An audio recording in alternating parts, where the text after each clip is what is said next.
Hello and good day, everyone. And good morning, Tetak Center. This is Kim or Sir Kim to discuss about the quiz is. For now, I will show the process on how we'll create a quizzes online website. Since may mga students nowadays, no, na medyo nababagot mag-identify kung anong lesson na ituturo po ni teacher po sa klase. Ayan.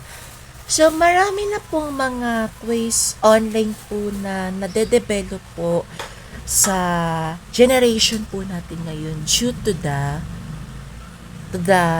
AI, mga ganun, copilot, yung mga nade-develop po ng mga teachers din po ngayon. It's a big help na magamit po yung mga ganung website to make a reference, to make also a guide para hindi po mahihirapan yung mga bata kapag quiz si teacher, tapos magpapa-sit si teacher via application. Kaya lang ang magiging disadvantage ng mga learner, syempre kailangan po ng data connection po dito para maka-join sila sa ganitong klaseng app or website. So, nakagawa na po ako ng quiz po nito nung nag-sub teacher po ako sa Lingayen Senior High School. Ginamit ko siya sa mga learners ko para hindi po maboard yung bata. Ang ginagawa ko po kakopy ko lang yung link, isaset ko sa link yung GC para yung mga bata, through website lang po gagawin nila para hindi na po mag-download ng application, pero nasa sa kanila pa rin po kung mag-download po sila ng application ng Quiz-Is o yung Wayground po na tinatawag ngayon. So, paano po gumawa ng quiz po? Katulad ko po as math teacher. Kaya, create lang po ako ng quiz. Ayan. Mag-create lang po ako ng quiz. Ayan. Pasensya na po, medyo loading. Loading po ang Ayan. So, pansin niyo po, yan, loading po siya. May mga question type, pipili lang po si teacher dyan kung ano pong gusto niyang gawin. Kung ano po yung gusto niyang ipagawa sa mga bata. May mga basic, may mga interactive, may math. Ayan, may math response, visual learning, open-ended, at saka po, and anything will do. Kasi si teacher madali lang makagawa ng ganitong klaseng quiz eh. So, nakagawa na ako ng quiz po nito nung last year sa grade 11. Ewan kala ko na-save ko pa yun kasi nasa isang account ko po yun sa na-disable ko pang Facebook. Ayan, kunyari, pipiliin ko po is multiple choice. Click po natin yung multiple choice.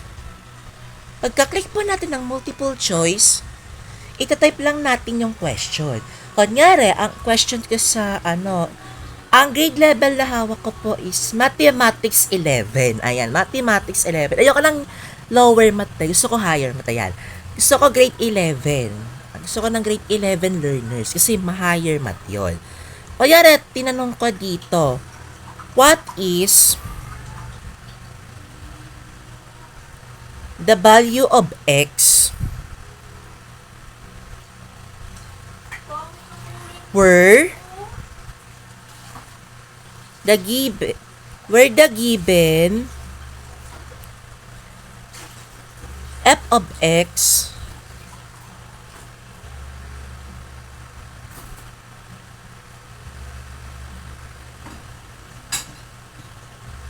is equal to x squared plus 9.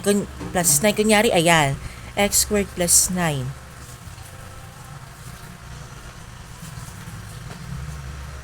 Where x is 200.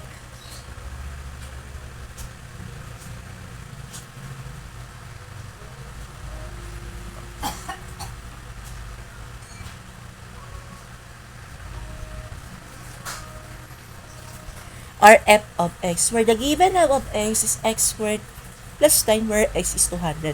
Tapos po, pagtapos natin gawin yan, maglalagay ng option si teacher kung anong option, kung anong Sagot letter A, 400. Letter B, 405. Yung hindi po halatang pag-solve po yung bata. 406 and D, 409. Ayan. Pagkatapos po niyan, i-click lang natin yung multiple choice answer.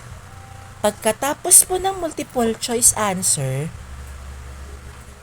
isi-save po natin yung question. Ay, mali. Isa-select po muna kung ano yung tamang sagot. Ayan, may tamang sagot po. Pagka-click ng tamang sagot, save question. Ayan. Kung mapapansin nyo po, meron na pong isang question na na-create yung teacher. Pero dapat tama yung sagot na mabibigay nyo. Kasi baka mamaya, sa kagagawa nyo po ng quiz, makalimutan nyo na po na ibigay yung tamang sagot sa bata. Syempre, sa atin po manggagaling yung mismong tamang sagot. Sa atin din po manggagaling yung parang way kung paano nakapito-complete yung sagot at si learner po mag-e-explain ng sagot paano po nakuha yung ganitong klaseng solution. Ayun. So, kapag mag-add po na question, click add question lang po. Tapos, syempre, kung ano po yung ginawa mo pong question, yun din po yung next question. Pero depende po kung ano pa bang gusto mong mapili dito. Kunyari, true or false, pinili ko. Ayan, true or false. Ito-type po lang yung yung question na statement kung anong ibibigay mo po sa bata. Example, Euclid is a father of algebra.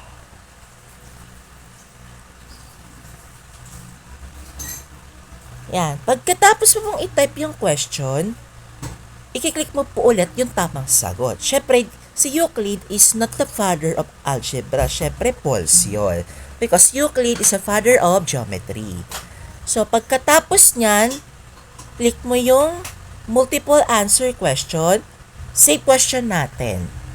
So, may makikreate ka ng number 2 question na pang true or false. Ayan. Kung mapapansin nyo po, yan, dalawa na po yung na-create kong tanong. Isang multiple, isa pong true or false. Yan, mas madaling gumawa si teacher ng quiz kasi di na mahihirapan yung bata na mag-click ng answer. So, hindi na puro paper lang, may application pong mapapadali ang teacher.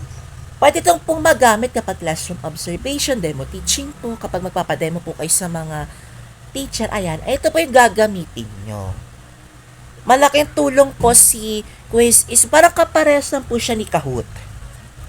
Si Kahoot po ganun.